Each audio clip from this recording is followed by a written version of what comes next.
So Dad, we're on to the third stage, aren't we now, of the pack? Yep.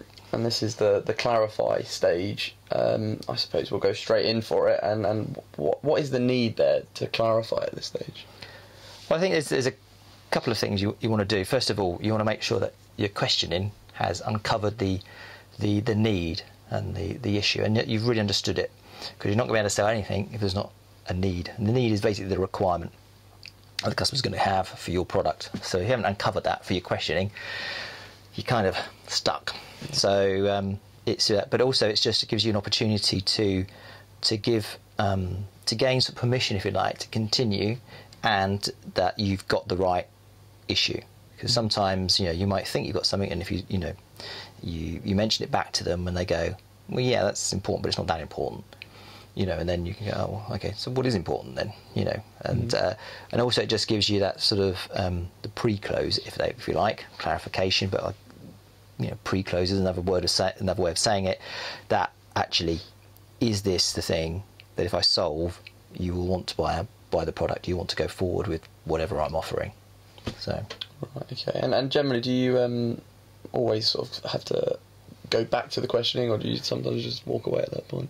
Well, again, depends where you are. If they've given you something, and they're really keen to get going. Look, I need something today because I need it to, because my other one's broken down. Then well, what you're saying is that if I can get you the product you want today, you'll go ahead. So you don't really need to do much. But like you say, you might have to go back to do the questioning, because if they you say to them, is this the thing that you're actually looking for? And they go, well, no, it's something else. Then you're starting again. So you want to do this before you start doing the presentation, because you've got to shape your presentation to their needs and their requirements. And so if you haven't clarified those, you haven't got it spot on, you can be presenting down a blind alley, and telling them all the fantastic features about how quick it is, and they go, well, I don't care how quick it is.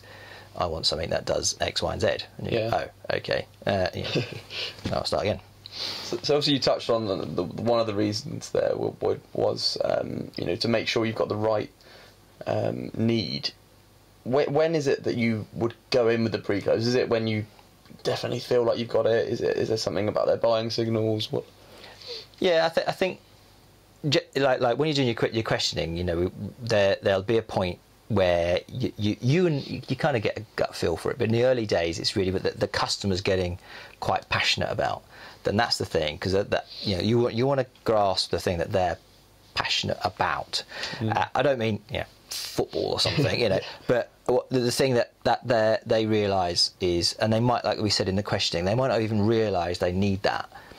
But so by your questioning this, and they go, yeah, that would, you can see them thinking, yeah, this is the thing that would really be good, if I could solve that issue. Yeah. So that's the sort of signal, if you like, a buying signal. It's not they're not going to say, yeah, I want one of those, but they'll by their body language and movement, and when you're questioning, you're saying, so that's really important to you, and you go, oh yeah, that's really important. You go, well, when you write it down in your book, that is the thing that they're going to be keen on. And sometimes I've always found in the questioning as well, you can actually go straight in and ask, okay, you mentioned these things, what out of the two is the most important for you? Yeah. Or in your budget, what would be the first thing that's most important? Yeah. So that's another. Well, again, you hopefully you'd have some sort of notebook, and this is why your pressure. So you'd open it. What you get to is a pre-close. You go there and you go, okay. There's a few things there that you've said to me. You talked about how quick you need the machine to be. You talked about that. That's really and I think the other thing that we've got to point out is that what you want to do is link this to the. I think they call it implicit need, and the things that the need payoff, the thing that's really going to help them on what's going to be it. So if you've done your questioning, you would have uncovered not just the thing they want, they want it to be quicker, but the thing that's why they want it to be quicker. So it could be that, well, we've got a huge problem at the moment. We've got lots of orders coming in, and the current machine just doesn't get the flow, the work through quick enough. Therefore, we're getting back orders, and our customers are getting unhappy. So we need something that can go a bit quicker. Yeah. So great. That's a very obviously we're here sitting in our little comfy chairs, making it sound quite easy. Yeah. It might not always be that easy, but that's basically what you're after, is something that they're saying. So what you're saying to me is that you need a machine that's going to be faster, because that's going to help you get your orders out quicker, which obviously is going to keep, obviously get more money in. So that's really important. So, but if there's 2 or 3 of those things that have been coming through, you can always go, well, okay, you told me you wanted it quicker, you told me you wanted it in blue, you told me you wanted it in you're after it with a delivery by the end of this month. So, out of all those, which is the most important to you? That you can just clarify that if you want, or even put them in the order. So, in order, which one's the most important? Which one's the second most important? Okay. So that's where we are with that. Okay, and just so I imagine people at home are probably sitting there saying, as you did, easy for them to say. In a real life situation, how does this kind of look like? What does it look like? We've been having a conversation. I've been saying, look, I really need a new, whatever it be, chest of drawers, because my clothes are on the floor. It's a nightmare. Well, then that's when you're clarifying there. Now, so what you'd be saying is sort of the verbal kind of questioning or verbal sort of answer would be, okay, so you've said you need a chest of drawers because your clothes are on the floor and it's a bit of a mess. I can understand that, but we've talked about how many drawers you think you need and what size of drawers, and I remember you said you wanted 5 small and 2 large. So if I could find a chest of drawers within your price range that has that criteria, would you be happy to go ahead? So you basically, that's the pre-close. Would you be happy to go ahead? Or you can use other terminology, how does that sound to you is one that's often used, but I think at this stage you want to say, would you be happy to go ahead? Or is that something you'd be happy to go ahead with? Or so we can go ahead, you'd be happy to place an order. You can even be quite blunt, you'd be happy to place an order if I could, meet that criteria. So obviously if it is a bit more of a complicated product than just a chest of drawers, thanks for that. I was throwing that one in. I think you've got to or a good thing to do is do a bit of a sort of pause and a kind of reflect slightly. So don't just jump straight in. If you know your product can solve that issue really well, then don't let on. Don't sort of jump straight in, because what's a good thing to do is just to pause and go, okay, you've set me. There's some tough things there. So what you're saying to me is, if I can meet that criteria, I'm not sure I can, but if I could, you'd be happy to go ahead. And they go, yeah.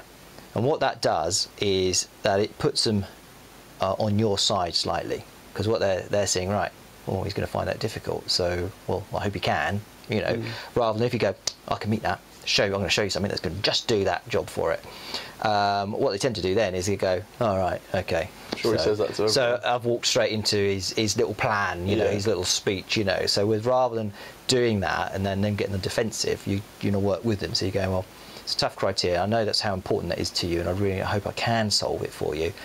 It's going to be difficult, but let me show you the product, and then I can kind of then see if we can match it up. So you're kind of asking, you're saying that, and then the pre-close just comes, is giving him that clarification. Well, if you want to go and present the product now, is that okay, sort of thing, So you get their confirmation to go ahead. If you keep getting their confirmation, there's an old adage that if someone says yes 3 or 4 times, they're going to say yes at the end. So you want to keep them saying yes, and just by simple questions like, is it all right if I go ahead now? Is it all right if I do this? They go yes. They get in the habit of saying yes. Yeah. And people in the habit of saying yes tend to say yes right at the end as well. Just psychology. But I suppose it's just bringing them along the journey with you, isn't it? Rather than it sounding like a sales pitch. It sounds like you're there with them to help them. It's consultative selling or conversational selling, which I always use. It should just be like a conversation. You don't, when you're out with your friends and you're having a conversation, it goes to and back, to and fro, and you kind of hit on something, and together you go, let's talk about that, and that's exactly what you want to do, rather than seeming as if it's just a pitch at them, and they were just kind of, it's a spiel that you've churned out many a time, and they're not so important. It's just special, you say the same thing. Say the same way. So so by pausing, by kind of reflecting a bit on yourself, doing that eyes to top, which means you're thinking, so, it's difficult. That one. I think I might be able to help. Then it just gives them makes them feel that you're actually considering their problem, rather than just, being overly zealous at trying to solve it. So straight away. Yeah. Okay, so at this stage, what will you normally come across after you've done your little pre-close? Well, hopefully, if you've done the questioning right, then you're straight through into the presentation, because that's, obviously they might have some questions at this stage, and that's good, because what you want them to do is you want to clarify that the issue that you've uncovered through your questioning is the true one. So if they've got some questions, it's a good time to get it out. But if they start giving you objections, in terms of, well, I really haven't got any money at this time, and that sort of thing, then either you haven't done your questioning right, so you go back and do your questioning, or depending on what it is, you can catch it and close it and put it to the end. So what I'm saying by that is, you say, yeah, it's a good point, and I'll cover that during the presentation. Okay. Or I'll cover that when I get the product out. I'll cover that, in the next bit. That's all right with you. Yeah. So, because if it's only one thing, I don't know. Yeah, I don't know where I've got it, so I'm catching it and closing it. But that's like so you imagine you do it. You kind of go, yeah, got that. Yeah, I know that. That's important to you. I'm going to put that to one side though and come back to it. And of course, it's very important that you make sure you do come back to it. Because if you don't, you'll come back at the end, and they'll be even more pissed off because you said you were going to do something, you didn't do it.